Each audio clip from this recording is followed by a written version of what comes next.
Object oriented programming in C plus plus को हमने start किया हुआ था, जिसमें से आज हम देखने वाले हैं friend function in C plus plus को, जिसमें हम देखेंगे कि फ्रेंड फंक्शन क्या होता है, हमें फ्रेंड फंक्शन को बनाने की ज़रूरत क्यों पड़ती है और हम फ्रेंड फंक्शन को किस तरह से यूज़ कर सकते हैं।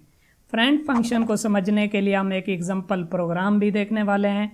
और अगर आपने मेरी C plus plus programming series से रिलेटेड प्रीवियस वीडियोस को नहीं देखा तो प्लेलिस्ट का लिंक आपको डिस्क्रिप्शन के अंदर मिल जाएगा, आप चेकआउट कर सकते हैं। अस्सलाम वालेकुम friends, welcome to technical Amar. So first of all हम देख लेते हैं कि फ्रेंड फंक्शन क्या होता है।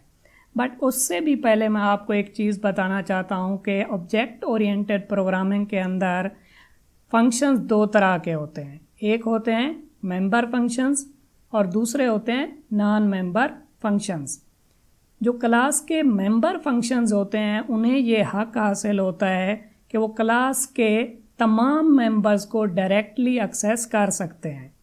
जो क्लास के नॉन मेंबर फंक्शंस होते हैं, जिन्हें हम क्लास के बाहर बनाते हैं, वो क्या कर सकते हैं, जस्ट क्लास के पब्लिक मेंबर्स को ही एक्सेस कर सकते हैं। प्राइवेट एंड प्रोटेक्टेड मेंबर्स को वो एक्सेस नहीं कर सकते।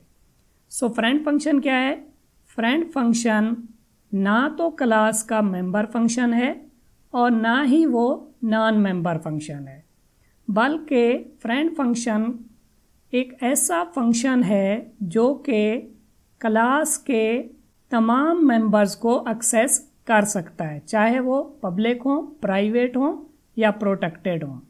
बट वो क्लास का मेंबर नहीं है और ना ही वो नॉन मेंबर है, बल्कि क्या है, वो क्लास का एक फ्रेंड फंक्शन है। सेकंड पॉइंट क्या है कि फ्रेंड फंक्शन क्लास के मेंबर्स को एक्सेस तो कर सकता है बट डायरेक्टली एक्सेस नहीं कर सकता। इस पॉइंट की आपको समझ उस वक्त आएगी जब हम इसे प्रैक्टिकली देखेंगे। थर्ड पॉइंट क्या है कि फ्रेंड फंक्शन का कोई कॉलर ऑब्जेक्ट नहीं होता, क्योंकि अगर फ्रेंड फंक्शन का कॉलर ऑब्जेक्ट होगा तो हम क्या करेंगे, ऑब्जेक्ट डॉट लगा के उसे एक्सेस करेंगे। और ऑब्जेक्ट डॉट लगा के हम क्या करते हैं, मेंबर फंक्शंस को एक्सेस करते हैं या फिर मेंबर वेरिएबल्स को एक्सेस करते हैं। क्योंकि फ्रेंड फंक्शन क्लास का मेंबर नहीं है तो इसलिए इसका कोई कॉलर ऑब्जेक्ट भी नहीं होता। सो आप क्या करें, वीडियो को फटाफट से लाइक कर दें और हम चलते हैं डेव सी प्लस प्लस पे और इसे देखते हैं प्रैक्टिकली। फ्रेंड फंक्शन को समझने के लिए मैंने यहाँ पे एक बेसिक सा प्रोग्राम बनाया हुआ है जिसे हम प्रीवियस वीडियोस में बनाते आ रहे हैं। बट इसमें मैंने फ्रेंड फंक्शन की कोडिंग नहीं की, क्योंकि फ्रेंड फंक्शन को हम स्क्रैच से देखने वाले हैं। बट आपको टेंशन लेने की बिल्कुल भी ज़रूरत नहीं है, मैं इस प्रोग्राम को भी काफ़ी डिटेल में समझाने वाला हूँ। सो हमने क्या किया, यहाँ पे एक क्लास बनाई कैलकुलेटर के नाम से। उसके बाद हमने क्या किया, यहाँ पे दो मेंबर वेरिएबल्स बनाए ए एंड बी, जिन्हें यहाँ पे मैंने प्राइवेट बनाया हुआ है।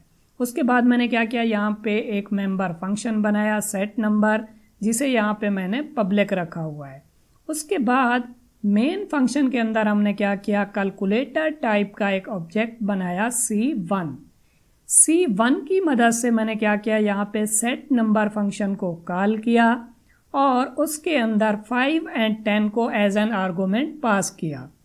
यहाँ पे सेट नंबर फंक्शन कॉल होगा तो इसके पैरामीटर्स में मैंने दो वेरिएबल्स बनाए हुए हैं x एंड y। तो हम क्या करेंगे, 5 को यहाँ पे रिसीव करेंगे x के अंदर और 10 को यहाँ पे हम रिसीव करेंगे y के अंदर।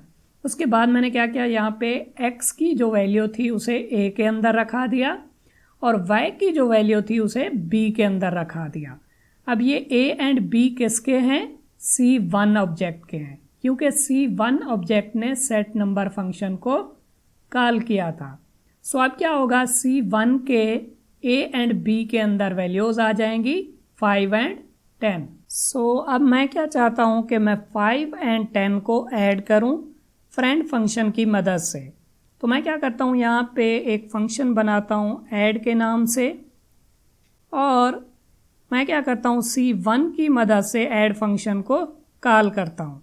सो अगर यहाँ पे मैं C1 की मदद से ऐड फंक्शन को कॉल करूँगा तो हमें क्या करना पड़ेगा, यहाँ पे ऐड फंक्शन को मेंबर फंक्शन बनाना पड़ेगा, क्योंकि डॉट लगाकर हम क्या करते हैं, मेंबर्स को एक्सेस करते हैं। बट फ्रेंड फंक्शन क्या है, क्लास का मेंबर फंक्शन नहीं है। तो हम क्या करेंगे, यहाँ पे C1 डॉट लगा के उसे कॉल नहीं करेंगे। जस्ट यहाँ पे हम क्या करेंगे, ऐड फंक्शन को कॉल करेंगे और हम क्लास के अंदर भी इसकी डेफिनेशन नहीं लिखेंगे क्योंकि ये मेंबर फंक्शन नहीं है। तो मैं क्या करता हूँ कि क्लास के बाहर यहाँ पे ऐड फंक्शन की डेफिनेशन लिखता हूँ। सो हम कुछ भी रिटर्न नहीं करने वाले, तो यहाँ पे रिटर्न टाइप मैं रखता हूँ वाइड और हम क्या करते हैं, इसकी कोडिंग करते हैं। मैं सिंपली क्या करता हूँ, यहाँ पे लिख देता हूँ सम इज़ और यहाँ पे A और B को ऐड कर देता हूँ। सो इस तरह हमने क्या किया, ऐड फंक्शन को कॉल किया और यहाँ पे ऐड फंक्शन की डेफिनेशन लिखी। फिलहाल अगर हम देखें तो ये ऐड फंक्शन क्या है, नॉन मेंबर फंक्शन है। यहाँ पे हमें एक एरर देखने को मिलेगा क्योंकि हमने यहाँ पे लिखा है A एंड B और नॉन मेंबर फंक्शंस के अंदर हम प्राइवेट वेरिएबल्स को एक्सेस नहीं कर सकते क्योंकि A एंड B क्या है, प्राइवेट हैं। तो हम नॉन मेंबर फंक्शन के अंदर इन्हें एक्सेस नहीं कर सकते। तो यहाँ पे हमें एक एरर देखने को मिलेगा। दूसरी बात यह है कि ये A एंड B किसके होंगे। अगर यहाँ पे मेरे पास दो ऑब्जेक्ट हों C1 एंड C2, तो ये A एंड B किस ऑब्जेक्ट के हैं, C1 के हैं या फिर C2 के हैं। यहाँ पे कंपाइलर को कैसे पता चलेगा कि ये A एंड B किस ऑब्जेक्ट के हैं। सो यहाँ पे हम C1 डॉट लगा के तो ऐड फंक्शन को कॉल नहीं कर सकते, जिसकी मदद से हमें पता चले कि ये A एंड B C1 के हैं। क्योंकि ऐड फंक्शन एक मेंबर फंक्शन नहीं है, इसलिए यहाँ पे हम C1 डॉट नहीं लगा सकते। तो हम क्या करेंगे, यहाँ पे C1 को एज एन आर्गुमेंट पास करेंगे और यहाँ पे हम C1 को रिसीव करेंगे। तो मैं क्या करता हूँ, यहाँ पे कैलकुलेटर टाइप का एक ऑब्जेक्ट बनाता हूँ C। तो C1 की जो वैल्यू है वो कॉपी हो चुकी है C के अंदर। तो यहाँ पे मैं लिखता हूँ C डॉट A। तो इस तरह मैं क्या कर सकता हूँ कि A को एक्सेस कर सकता हूँ और इस तरह मैं B को एक्सेस कर सकता हूँ। बट अब भी हमें यहाँ पे एक एरर देखने को मिलेगा क्योंकि एक नॉन मेंबर फंक्शन क्या कर रहा है, प्राइवेट मेंबर्स को एक्सेस कर रहा है, A एंड B को। तो हमें क्या करना पड़ेगा, इस फंक्शन को फ्रेंड फंक्शन बनाना पड़ेगा इस क्लास का। तो उसके लिए हमें क्या करना पड़ेगा, मैं क्या करता हूँ, इसकी डेफिनेशन को यहाँ से कॉपी करता हूँ और यहाँ पे क्लास के अंदर इसे डिक्लेयर कराता हूँ। तो अब हमने क्या किया, इस फंक्शन को डिक्लेयर करा दिया इस क्लास के अंदर। इसके साथ साथ हमें ये भी बताना पड़ेगा कि ये जो ऐड फंक्शन है इस क्लास का फ्रेंड फंक्शन है। तो उसके लिए मुझे क्या करना पड़ेगा, रिटर्न टाइप से पहले एक कीवर्ड लगाना पड़ेगा फ्रेंड। तो इससे क्या होगा, कंपाइलर को पता चलेगा कि ये जो ऐड फंक्शन है ये कैलकुलेटर क्लास का फ्रेंड फंक्शन है, इसीलिए ये इसके तमाम मेंबर्स को एक्सेस कर सकता है, चाहे वो प्राइवेट हों, प्रोटेक्टेड हों या पब्लिक हों। तो इसमें हमने देखा कि हम फ्रेंड फंक्शन को किस तरह से यूज़ कर सकते हैं। हमने क्या किया, यहाँ पे एक फंक्शन बनाया और यहाँ पे ऑब्जेक्ट को पास किया ताकि हमें पता चले कि ये A एंड B किस ऑब्जेक्ट के हैं। यहाँ पे हमने ऑब्जेक्ट को रिसीव किया, उसके बाद हमने क्या किया, A एंड B को यहाँ पे यूज़ किया। उसके बाद हमने क्या किया, यहाँ पे इसकी जो डेफिनेशन थी उसे यहाँ पे पेस्ट किया क्लास के अंदर ताकि हम इसे डिक्लेयर करा सकें, और फ्रेंड कीवर्ड यूज़ किया ताकि कंपाइलर को पता चले कि ये जो फंक्शन है कैलकुलेटर क्लास का फ्रेंड फंक्शन है। तो अब अगर मैं इसे कंपाइल एंड रन करूं तो आप यहाँ पे देख सकते हैं कि हमें शो हो रहा है सम इज़ 15।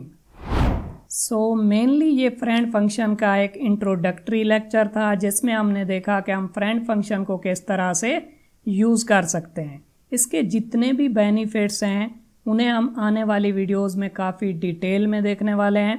सो आप क्या करें, मेरी C++ ट्यूटोरियल फॉर बिगनर्स वाली प्लेलिस्ट को यहाँ से एक्सेस करें। इसमें आपको तमाम वीडियोस सीक्वेंस में देखने को मिलेंगी।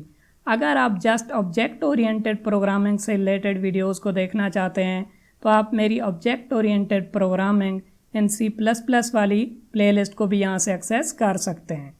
और अगर आप C++ से रिलेटेड एग्जाम्पल प्रोग्राम्स को देखना चाहते हैं तो आप मेरी C++ एग्जाम्पल प्रोग्राम वाली प्लेलिस्ट को भी यहाँ से एक्सेस कर सकते हैं। इस प्लेलिस्ट के अंदर मैंने तमाम टॉपिक से रिलेटेड एग्जाम्पल प्रोग्राम्स को कवर किया हुआ है। कैसी लगी आपको वीडियो? अगर वीडियो अच्छी लगी हो तो वीडियो को लाइक करें और चैनल को सब्सक्राइब करें। Thank you.